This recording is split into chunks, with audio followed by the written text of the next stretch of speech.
पहलगाम हमले पर सवाल पूछना नेहा सिंह राठौर को भारी पड़ गया। नेहा सिंह पर एफआईआर दर्ज हो चुकी है। नेहा सिंह को देशद्रोही और गद्दार बताया जा रहा है। ट्विटर पर लगातार ट्रेंड चलाया जा रहा है। नेहा सिंह देशद्रोही है। नेहा सिंह का ताल्लुक पाकिस्तान से है। नेहा सिंह पाकिस्तान की भाषा बोल रही है। सवाल यह है कि नेहा सिंह का जुर्म क्या है? क्या नेहा सिंह ने भारत की आर्मी के खिलाफ कोई बयान दिया है? क्या नेहा सिंह ने पाकिस्तान के दहशतगर्दों का समर्थन किया है?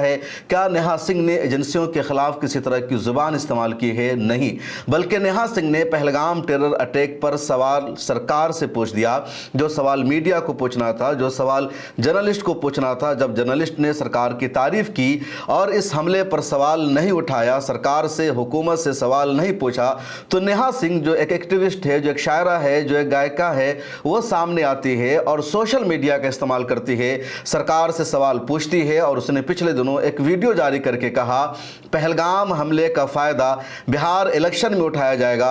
मोदी जी इसी नाम पर वोट मांगेंगे जिस तरह पुलवामा में वोट मांगा गया। और इस वीडियो को पाकिस्तान के एक ट्विटर हैंडल से शेयर कर दिया गया कि पहलगाम हमले की सच्चाई क्या है, किस तरह इस हमले से बीजेपी बिहार इलेक्शन में फायदा उठाएगी। एक भारतीय लड़की ने पूरी तरह मोदी सरकार को एक्सपोज कर दिया है। ये पाकिस्तान के एक ट्विटर हैंडल से वीडियो शेयर किया गया, जिसके बाद नेहा सिंह के खिलाफ पूरा मोर्चा खोल दिया गया। नेहा सिंह की वो वीडियो क्या थी, पहले आप उससे सुन लीजिए। कश्मीर में आतंकी हमला हुआ और उसके फौरन बाद मोदी जी ने आज बिहार में रैली कर दी। बिहार के मंच से ही पाकिस्तान को धमका दिया और जनता ने भी ताबड़तोड़ तालियां पीट दी। जो लोग भी मोदी जी की पॉलिटिक्स और बिहार के हालत को समझते हैं, उन्हें खूब समझ में आ रहा है कि पाकिस्तान को धमकी देने के लिए मोदी जी को बिहार क्यों आना पड़ा। उन्हें बिहार इसलिए आना पड़ा ताकि बिहार की जनता से राष्ट्रवाद के नाम पर वोट बटोरा जा सके और बिहार की जनता के मुद्दों को फिर से साइडलाइन किया जा सके। अब मोदी जी और उनके साथ वालों को काम के नाम पर तो वोट मिलना नहीं है, क्योंकि काम कुछ हुआ ही नहीं है। और भ्रष्टाचार इतना हुआ है कि ईमानदारी से चुनाव हो तो बहुतों की जमानत जब्त हो जाए। बिहार चुनाव में उन्हें या तो हिंदू मुसलमान के नाम पर वोट मिल सकता है या भारत पाकिस्तान के नाम पर। तीसरा कोई रास्ता नहीं है और ये लोग बाकी दोनों रास्ते अख्तियार करेंगे। अब जो मैं कहने जा रही हूं उसे ध्यान से समझिए और गांठ बांध लीजिए। बिहार में चुनाव आने वाले हैं और अगर बिहार चुनाव पहलगाम मुद्दे पर लड़ा गया तो चुनाव से रोजगार और परीक्षाओं का मुद्दा गायब कर दिया जाएगा। पेपर आउट और बाकी भ्रष्टाचार के मुद्दे भी साइड कर दिए जाएंगे। जानते हैं इससे क्या होगा? बिहार का युवा गरीबी और बेरोजगारी के दुष्चक्र में फंसा रह जाएगा। जानते हैं फिर क्या होगा?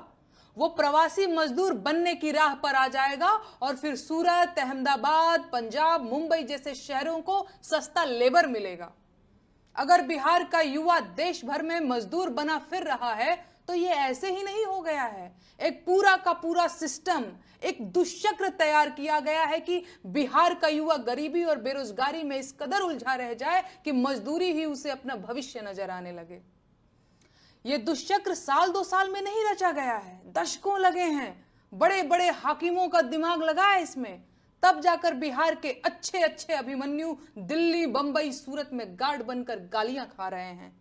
अरे आपको क्या लगता है सब कुछ ऐसे ही हो जाता है? बिहार का युवा दुर्भाग्यशाली नहीं है, उसकी किस्मत की रेखा षड्यंत्र करके मिटाई जाती है। केंद्र की सरकार बनाने में बिहार की बहुत बड़ी भूमिका है। बिहार के तमाम नेता हैं जिनके बिना दिल्ली की सरकार पैदल हो जाए, लेकिन इन लोगों ने बिहार में कितने कारखाने लगवाए, कितने कॉलेज और विश्वविद्यालय खुलवाए? अरे न खुलवाए हैं न खुलवाएंगे, क्योंकि अगर ऐसा हो गया तो सूरत और अहमदाबाद को सस्ते मजदूर कहां से मिलेंगे? आपने जिनको चुनकर संसद भेजा है उन्हें दिल्ली वालों की चापलूसी में मजा आने लगा है।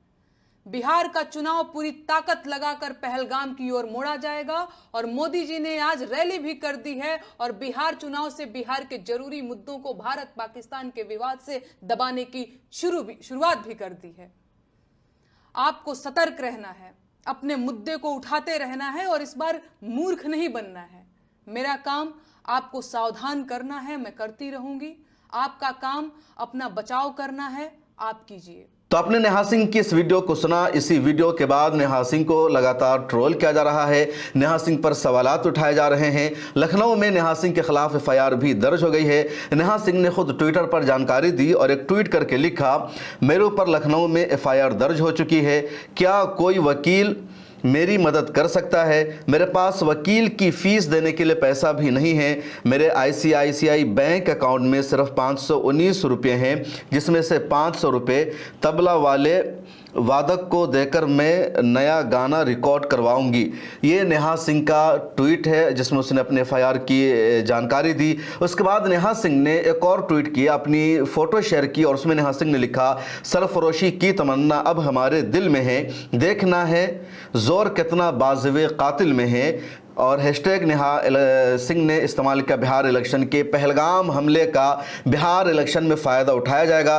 दरअसल पहलगाम में जब हमला हुआ तो उस वक्त वज़ीर-ए-आज़म नरेंद्र मोदी सऊदी अरब के तारीख़ी शहर जद्दा में थे। हमला के होते ही अपना सफ़र वो शॉर्ट करते हैं और अगले दिन सुबह सुबह वो इंडिया वापस लौट जाते हैं। शाम को CCS की मीटिंग होती है, पाकिस्तान के ख़िलाफ़ 23 अप्रैल को कई सारे फैसले ले जाते हैं और अगले दिन 24 अप्रैल को PM मोदी सीधे बिहार के मधुबनी में पहुंच जाते हैं, वहां एक रैली को खिताब करते हैं। उसी पर नेहा सिंह का यह सवाल था कि क्या बिहार की ये रैली जरूरी थी जबकि PM को कश्मीर जाना चाहिए था। नेहा सिंह ने एक और ट्वीट करके सवाल पूछा, अगर सत्ता से सवाल पूछना बगावत है तो मैं बागी हूं। उसके बाद नेहा सिंह का हमला भी बढ़ता जा रहा है। चित्रा त्रिपाठी मशहूर जर्नलिस्ट है और वो कश्मीर कवर करने गई हुई है। चित्रा त्रिपाठी ने अपना एक रील बनाया और उसको सोशल मीडिया अकाउंट पर शेयर किया। चित्रा त्रिपाठी सोशल मीडिया खासतौर पर इंस्टाग्राम को बहुत ज़्यादा यूज़ करती है अपनी पर्सनल चीज़ों के लिए। तो नेहा सिंह ने उसकी भी वीडियो को शेयर किया और कहा, नेहा सिंह को, चित्रा त्रिपाठी को शर्म आनी चाहिए, वो कश्मीर गई है कवर करने के लिए, पूरा देश सदमे से दो चार है, 26 बेगुनाहों की टेरर हमले में शहादत हुई है और नेहा और चित्रा त्रिपाठी रील बना रही है।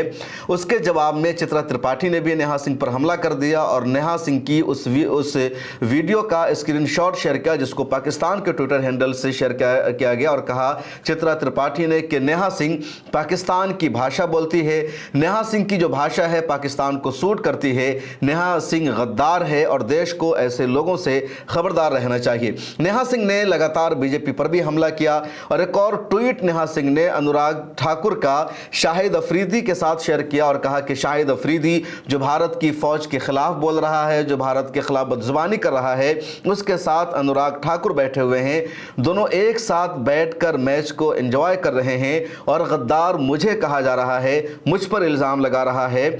शाहिद अफरीदी ने दरअसल एक वीडियो जारी करके कहा है कि भारत के पहलगाम में जो हमला हुआ है उस हमले के लिए जिम्मेदार खुद भारत है, पाकिस्तान का उससे लेना देना नहीं है, खुद भारत ने यह हमला करवाया है अपने पॉलिटिकल फायदे के लिए। तो शाहिद अफरीदी की तनकीद लगातार की जा रही है और अनुराग ठाकुर की तस्वीर है शाहिद अफरीदी के साथ, तो इस तस्वीर को नेहा सिंह ने शेयर कर दिया और लिखा, अनुराग ठाकुर का खास शाहिद अफरीदी भारत के खिलाफ जहर उगल रहा है, पूरे स्टेडियम में बैठने के लिए कोई और जगह नहीं मिली आपको, भारत के दुश्मन शाहिद अफरीदी से इतना प्यार क्यों है आपको, बोलो अंधभक्तों कौन गद्दार है दम बोलने की। नेहा सिंह राठौर का सवाल है। नेहा सिंह राठौर ने एक और ट्वीट किया और एक और वीडियो करके कहा कि मुझे गद्दार कहा जा रहा है, मेरे ऊपर सवाल उठाए जा रहे हैं, जबकि मेरी फैमिली से ताल्लुक़ रखने वाले 14 लोग आर्मी में काम कर रहे हैं, आर्मी में वो मौजूद हैं, मेरे ख़ानदान के लोगों ने कारगिल की जंग में हिस्सा लिया है और सरहदों पर मेरे ख़ानदान के लोग जंग लड़ते हैं दुश्मन की फ़ौज से, लेकिन जो बीजेपी के नेता है उनके बेटे बाहर के मुल्कों में तालीम हासिल करते हैं, उनके जो बच्चे हैं आर्मी को ज्वाइन नहीं करते हैं। नेहा सिंह राठौर की इस वीडियो को भी आप सुन लीजिए। भाजपा का IT सेल मुझे देशद्रोही बताकर ट्विटर पर ट्रेंड चला रहा है, सिर्फ इसलिए कि मैं देश के प्रधानमंत्री से सवाल पूछती हूं। ये लोग मुझे देशद्रोही इसलिए कह रहे हैं क्योंकि पाकिस्तान के किसी ट्विटर अकाउंट ने मेरा वीडियो कॉपी करके लगा दिया। भाजपा का IT सेल और गोदी मीडिया के बिके हुए सरकारी पत्रकार देशभक्ति का सर्टिफिकेट बांट रहे हैं। वो लोग जिन्होंने देश को धर्म के नाम पर बांटने में कोई कसर नहीं छोड़ी, वो देशद्रोही और देशभक्त का सर्टिफिकेट बांट रहे हैं।